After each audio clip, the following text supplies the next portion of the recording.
नमस्कार साथियों, स्वागत है आपका अपने ही यूट्यूब चैनल बीरू एकेडमी पर। सभी को गुड मॉर्निंग डियर। आज हम बात करने आए हैं जो अभी पिछले सप्ताह इलाहाबाद हाई कोर्ट में बीएड वर्सेस बीटीसी का मुद्दा सुना गया, उसके संदर्भ में क्या कुछ हुआ, क्योंकि उसका कोर्ट आर्डर जो है कल देर रात शाम को जारी किया गया है और इसकी अगली सुनवाई आपको पता ही है कि इसकी अगली सुनवाई कल यानी कि 14 सितंबर को इलाहाबाद हाई कोर्ट में होना है।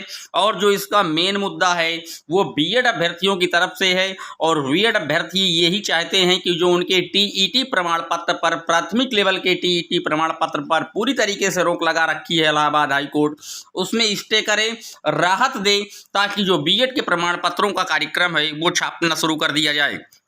अगर आप भी इन सारे मुद्दों से प्रभावित हैं तो वीडियो पर अंत तक बने रहिएगा। चैनल पर पहली बार आए हैं इसी तरह की ऑथेंटिक अपडेट के लिए चैनल को सब्सक्राइब करके बेल आइकन को ऑन कर दीजिए। डियर देखिए, जैसा कि आपको पता है कि ये मामला काफ़ी पेचीदा होता नजर आ रहा है। इलाहाबाद हाई कोर्ट में जैसे ही सुनवाई चलती है तो वो इस केस की जो डेटें हैं उनको बढ़ा रहा है सिर्फ, क्योंकि इसका जो एक पक्ष और मजबूती के साथ देखा जा रहा है वो यही है कि इसकी जो फाइनल सुनवाई होना है वो सुप्रीम कोर्ट में 12 अक्टूबर को डेट फिक्स है। 14 सितंबर यानी कि दिनांक कल की दिनांक में इस कोर्ट को इलाहाबाद हाई कोर्ट में सुना जाएगा। और जो कोर्ट आर्डर आया है कल देर रात पर, जो पिछले सप्ताह की सुनवाई हुई थी, उसका जो सार है उसमें कहीं ना कहीं बीएड साथियों को किसी भी प्रकार से राहत नहीं दी है हाई कोर्ट ने। देखिए, बीएड साथी इसलिए परेशान है ताकि उनका प्राथमिक लेवल का अगर रिजल्ट जारी हो जाता है तो वो प्राथमिक की शिक्षक भर्ती के लिए पूरी तरीके से एलिजिबल हो जाते हैं। अगर आज की डेट में कोई प्राथमिक शिक्षक भर्ती आती है तो उनके पास प्राथमिक का जो टीईटी प्रमाण पत्र है ही नहीं, तो वो कैसे एलिजिबल हो पाएंगे डियर। ये काफ़ी बड़ा और पेचीदा पॉइंट है। अगर बात की जाए कि पूरे देश की निगाह इस केस पर है और फाइनल डिस्पोजल 12 अक्टूबर को होना है। देखिए, किस तथ्य पर क्या बीएड प्राथमिक शिक्षक भर्ती से बाहर होने के चांसेज हैं। मैं आपको बता दूं कि अभी जिस हिसाब से कोर्ट जो है वो एक एक बारीकी पॉइंट को अध्ययन कर रही है, उस हिसाब से कहीं ना कहीं बीटीसी अभ्यर्थियों का पक्ष थोड़ा मजबूत जरूर है, क्योंकि हाई कोर्ट हो या सुप्रीम कोर्ट हो, ये टीईटी प्रमाण पत्र जो बीएड अभ्यर्थियों की रोक लगी है, इस पर बार बार जो है बीएड के वकील के द्वारा कहा जा रहा है कि इस पर स्टे दिया जाए, लेकिन स्टे नहीं हो पा रहा है। तो कहीं ना कहीं कुछ ऐसी मंत्रणाएं जरूर होगी सुप्रीम कोर्ट में कि फेवर में किसके फैसला दिया जाए, लेकिन ये तो तय माना जा रहा है कि आखिर जो भी फैसला आएगा वो दोनों को समान रूप से जो है उसको अपने ऊपर लागू करना होगा डियर। देखिए, बीएड के कई दरवाजे खुले हैं, ये बिल्कुल सत्य है। बीएड जो शुरू में बनाया गया था वो उच्च प्राथमिक के लिए ही बनाया गया है और बीटीसी का जो दरवाजा है वो सिर्फ प्राथमिक शिक्षक भर्ती के लिए ही जाना जाता है। तो हो सकता है कि सुप्रीम कोर्ट इस अंदाज में एक फैसला, ऐतिहासिक फैसला दे दे कि प्राथमिक में सिर्फ और सिर्फ 2 वर्षीय कोर्सों को हम वरीयता देंगे और सेकंड पोजीशन पर जब बीएड अभ्यर्थी या बीटीसी अभ्यर्थी नहीं मिलेंगे प्राथमिक में, बीएसटीसी डीएलएड वाले, तो बीएड के अभ्यर्थियों के द्वारा उन सीटों को भरा जाए, यानी कि दोहरी वरीयता दे सकता है बीएड अभ्यर्थियों को।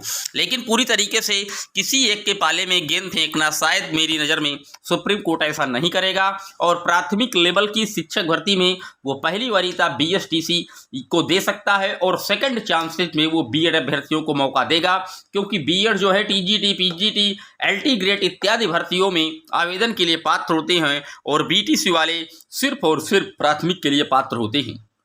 लेकिन अब किस आधार पर एनसीटीई के गजट का जो कि हवाला राजस्थान ने रद्द किया था जोधपुर की हाई कोर्ट ने, अगर उसे एनसीटी सुप्रीम कोर्ट में सही साबित नहीं कर पाती तो ये एक कहीं ना कहीं बीएड अभ्यर्थियों के लिए पूरी तरीके से खतरा हो सकता है।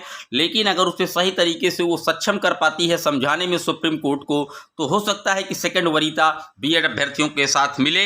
लेकिन ये कन्फर्म है कि बीटीसी वाले अभ्यर्थियों का पक्ष थोड़ा बहुत बीएड वालों की अपेक्षा मजबूत है, क्योंकि उनके पास कोई जनाधार के अलावा कोई और आधार नहीं। प्राथमिक लेवल के लिए सिर्फ बीएसटीसी या बीटीसी कोर्स बने हैं, वो किसी दूसरे संस्थान या किसी दूसरे जो है ऊपर की किसी भी प्रकार की शिक्षक भर्ती में वो एलिजिबल ही नहीं है डियर।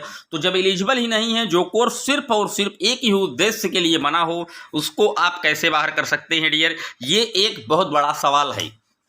अगर बात की जाए कि सुप्रीम कोर्ट किस आधार पर एनसीटी हो या किसी राज्य की राज्य सरकार हो या कोई निजी संस्थान हो, इन सब के एसएलपी को लगातार रेड कर रहा है और 12 अक्टूबर को इस केस की फाइनल डिस्पोजल कर देगा सुप्रीम कोर्ट, जहां तक मेरी राय में समझ में आ रहा है। और उसी के बाद जो है विभिन्न प्रदेशों में एक बार प्राथमिक लेवल की शिक्षक भर्ती का आह्वान भी सरकार के द्वारा किया जाएगा।